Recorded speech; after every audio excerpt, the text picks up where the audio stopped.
welcome to Garrock Farms. In today's video, we're gonna be servicing the skid steer. We just had it running, so it's nice and warm. We're gonna change oil on it, and we're gonna grease it, and we're gonna look it over and make sure it's ready to go for the next couple months. So I hope you guys enjoy the video. See what we have for filters. Now I keep all my oil stuff in this cabinet. I don't have a lot of covered stuff in this shop. I don't really like that kind of stuff, but it keeps the dust out of everything, or some of my electronics so the mice don't find it. But the first thing we do, we gotta make sure we have a filter, so that's the filter we need. What I like to do is when I get all these filters in from my auto store, wherever I get them, I'll write on them what they're for, because sometimes different brands come up with different numbers for whatever tractor and whatever part on the tractor they're for. See, 7810 transmission, 686 does say here hydraulic, so which some of them are quite obvious, but there's so many of them. It really helps after you get so many different motors. If you only have a few motors, you probably don't need to do that. So what I do with most all my machines is right here. Any kind of maintenance that's been done on it, whether you're just changing oil or you change the belt or any kind of replacement of something, I'll like write it down, write the hours down. Nothing fancy, but it really helps when you want to resell this machine, like you want to trade it. It tells whoever that the maintenance has been done on this, and anybody that goes to that level has probably looked at everything else too. And then the other thing I do is, instead of digging through the owner's manual, every time I come to this machine, I write down a few things. So 9.1 quarts of oil, which is probably some metric number otherwise. 10W30 is recommended, and a 7/8 inch wrench, which is right here. And I think it takes two of them, maybe a crescent wrench. There's a plate here where that hose goes through so the oil drains. So I think that's just a 9/16, so.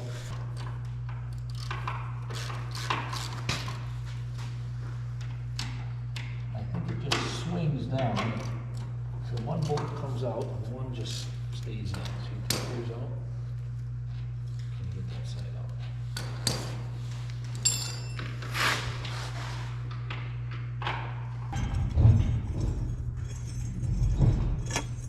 Just gonna blow the dust off.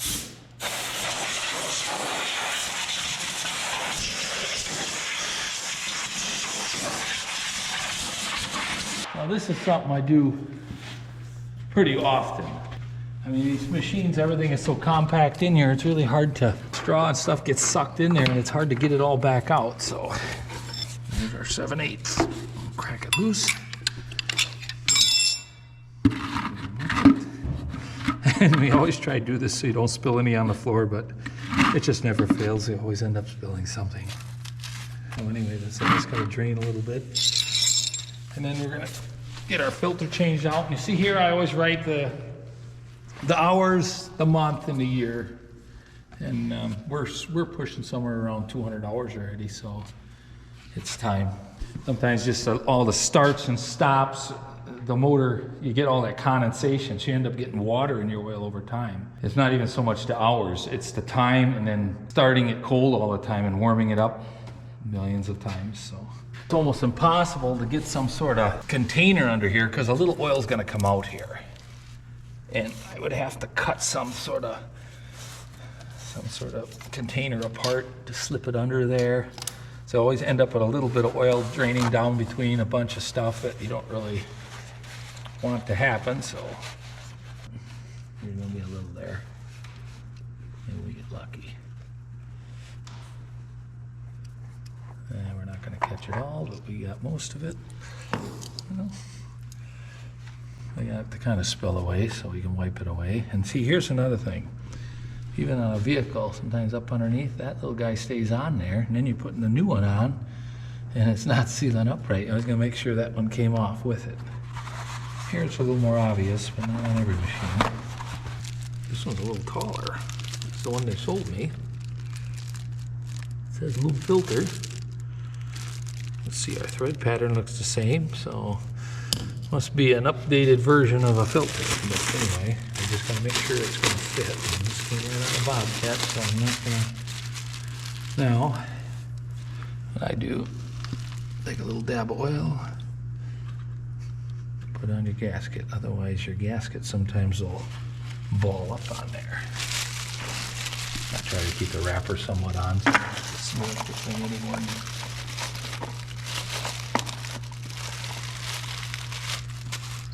Keep everything as clean as you can.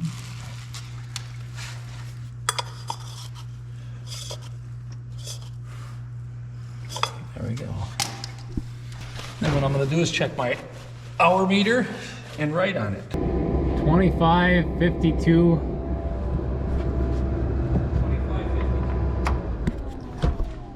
Yep, 25:52. Now, what I've done with some of the tractors where the filters are exposed to the outside is I'll take like a small screwdriver and I'll actually scratch it in there. Because it sometimes seems like when you wash them, this ends up smearing away. In here, it's pretty good because it's so protected. It's just simpler to do, and then we're gonna find some other place to write. We might have to start on this side. And they don't have to be pretty, it's just so you know.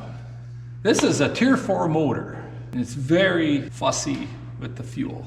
This fuel filter, for whatever reason, I have to change it at least once a year. It starts acting up like it's out of fuel, and it's a very expensive filter. We just got one again, so we always have a replacement one.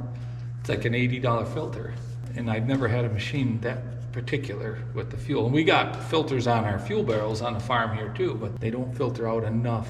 But this is actually a motor Bobcat built. They used to put Kubotas in these things. So we're gonna do some other stuff while this is still draining. We gotta take our screen off the top, and there's always some dust in this thing. Then you can see how our radiator got some stuff on, so we had to air that off. Here we have our hydraulic reservoir, which we normally don't change that. There's a sight glass on the side. Actually, I think it's fuller than it needs to be right now. There's a big filter under this thing, the hydraulic filter, and here, again, you see hours when I changed it. And that one, like I said, that don't have to be, you can probably go 1,000 hours. Then we have our air filter here. We're gonna check that.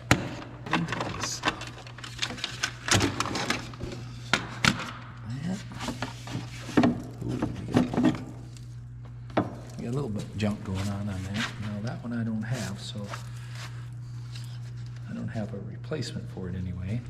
So we're gonna gently blow it out, and we have to be careful. They claim that's not really recommended to force air through your filters. You end up actually making it worse. And then there's an inner filter in there too, that's right here. So you got your outer and your inner. And I don't know, what a strange looking filter, but.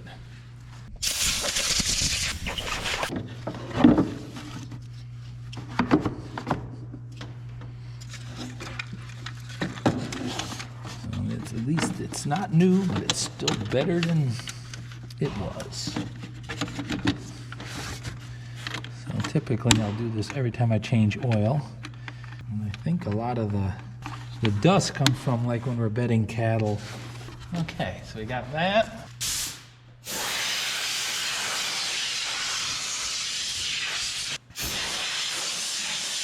You never want to scrape them. It's very frail.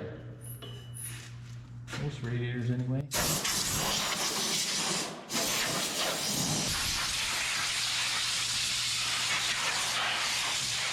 I think we're going to call this good. Finish the oil change part before we get into something else.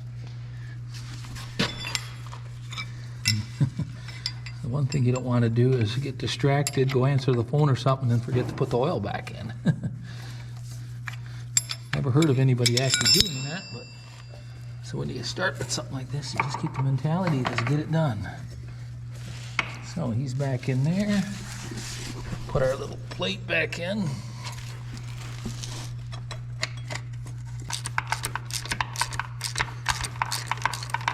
We got the fuel tank in this underneath the motor. And it's very interesting shape there to get everything to fit in here. I mean, everything is like that. A battery too, just to get at it. Yeah, most skid steers are pretty compact when it comes to their engine base, but we looked at the newest model this summer at a show, and they put the engine in there the other way, the chassis was a bit longer, but it looked a lot easier to work on. And they had the cooling system was in the door.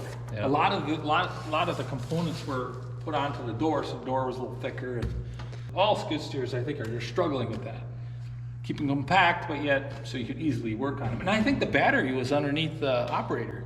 Yeah, it was underneath the foot seat. feet, cut somewhere in there. Yeah, they really spread out all the components on the newest model of a Bobcat skid steer. I thought that was a great idea, simply because. And they use the same engine throughout multiple models, just tuned them different for more horsepower, to keep it simpler. Yeah, I think you're right.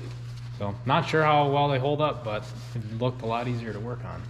Well, the one thing with Bobcat's been around a long time, as long as I ever remember, and they got quite a reputation. And from last I've heard, they got like 50% of the market for skid steers. We use it almost every day, not quite. There might be 1 day or 2 days a week we don't use it. More in the summer not than in the winter, but most farms, they'll have 3, 4 of them, and they can't live without them. That's what takes care of their cattle. So if something goes down on a Bobcat, you either got to get one rented or have a backup somewhere, somehow. Got to get it fixed. All right, so put our oil in, and we're gonna get at that before we get what we're doing here. We're gonna get our dipstick out. We're gonna clean that. Now there's just basically 2 marks on this one. I think you got a high and a low. Looks like quite a distance between the two. Could be probably a couple quarts there, but never seen it go low yet. I don't know, if we check it once a week, it's probably more than sufficient, but if it never really loses oil, if you don't see oil on the floor underneath it, you're probably pretty good after you've been checking it. Yeah, so if we pull out our dipstick hole, when we're pouring down that hole, the air that's in there can come out this hole, so you don't get that bubbling back. I get that on some of the machines where if you're pouring it in too fast, it just makes a little more mess. So then the first thing we do after we start it up, you check for leaks, and that doesn't matter what you're changing on. And the main thing is where your filter was. So really the only 2 things we opened was our hose down there to drain it and our filter area. And if after we've had it running and they're not leaking, we know we're okay. Chances are we're good. I've seen where guys take off and drive it to town and their oil's leaking out, and they get to town and their light comes on and burn your motor out. I think my first skid steer had it was a 742B gas, Mitsubishi, very tough motor, but cold-blooded, very cold-blooded. Didn't matter how hot it was outside, you always had to choke it, and before the heated shop, I always had to have it plugged in. And it only held 4 quarts, so much cheaper to run. I mean, this is more than double the oil, and along with all other things, even the filters, like the fuel filter being so expensive. I'm sure this air filter isn't very cheap neither. And those early models were a little more common stuff. The same filter fit many different machines. So, and then they started putting Kubotas in them, with the bigger models. And that 742, there was a 743 that actually had a diesel. It was $4,000 more. And I still remember I bought my first skid steer in 1995. I paid exactly $12,700. I got the fork and a bucket with it and a grapple. And when I traded it off, I don't remember how many hours I had on that, but I ended up getting half the money back, which wasn't too bad. We've been using it. Bought that S185, and then 14 prices were pretty good, so we traded up to this guy.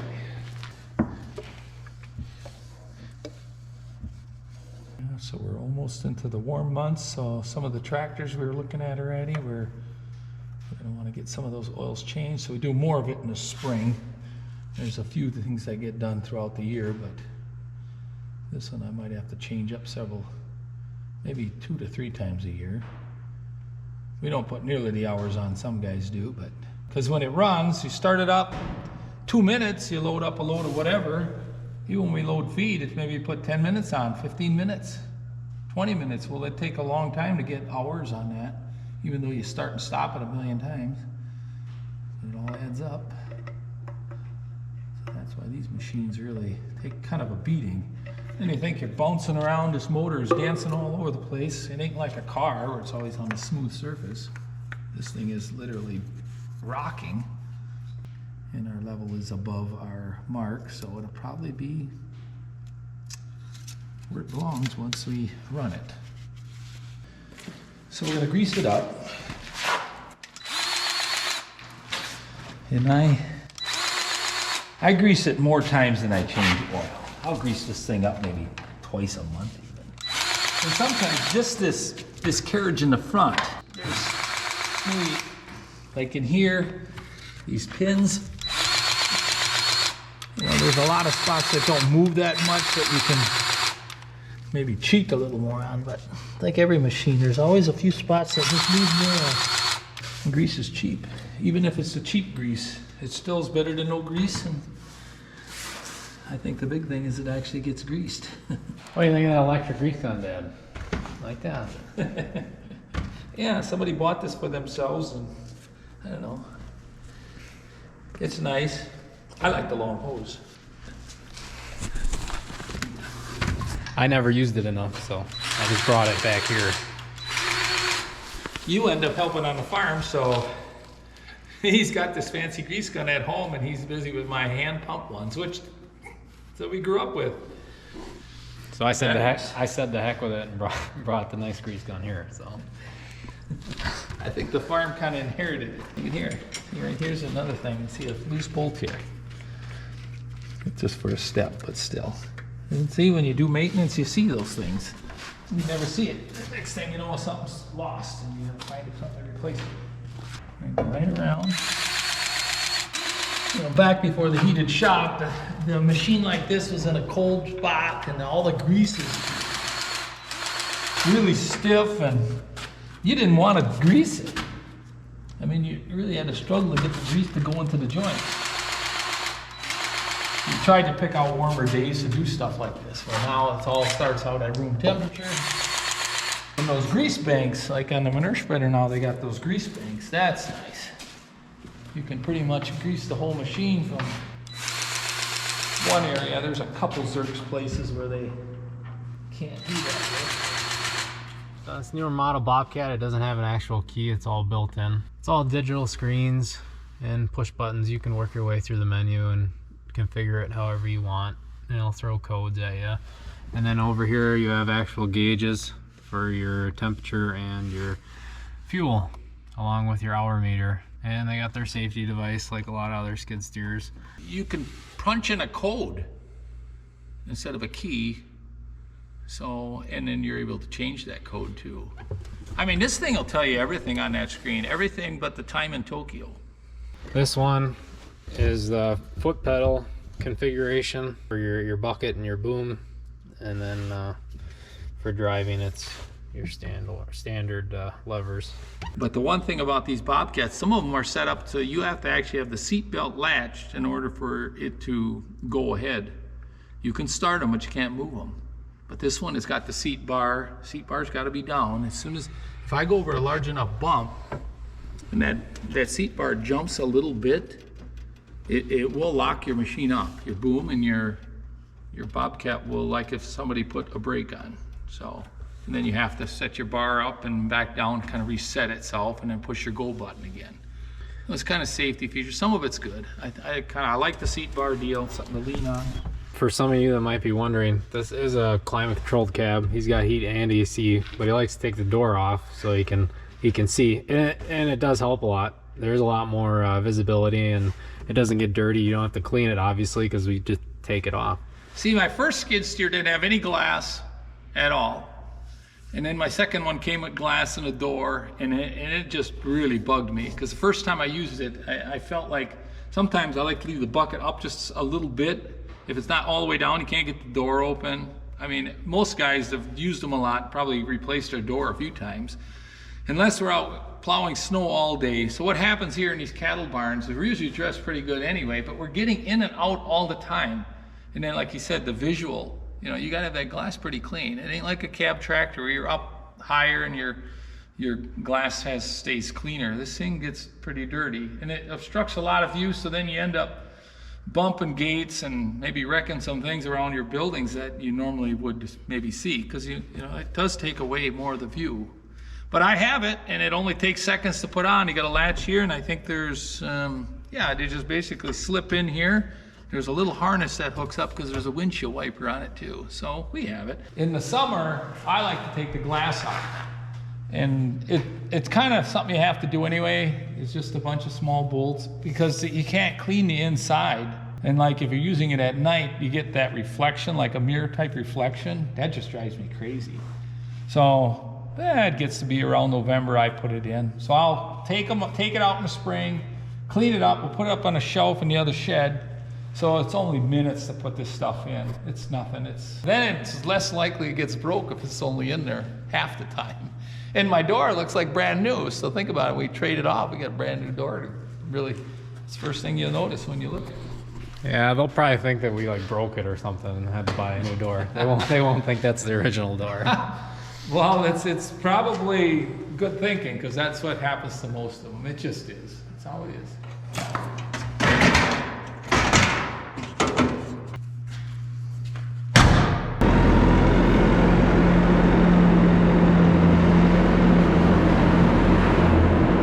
That's it for the video.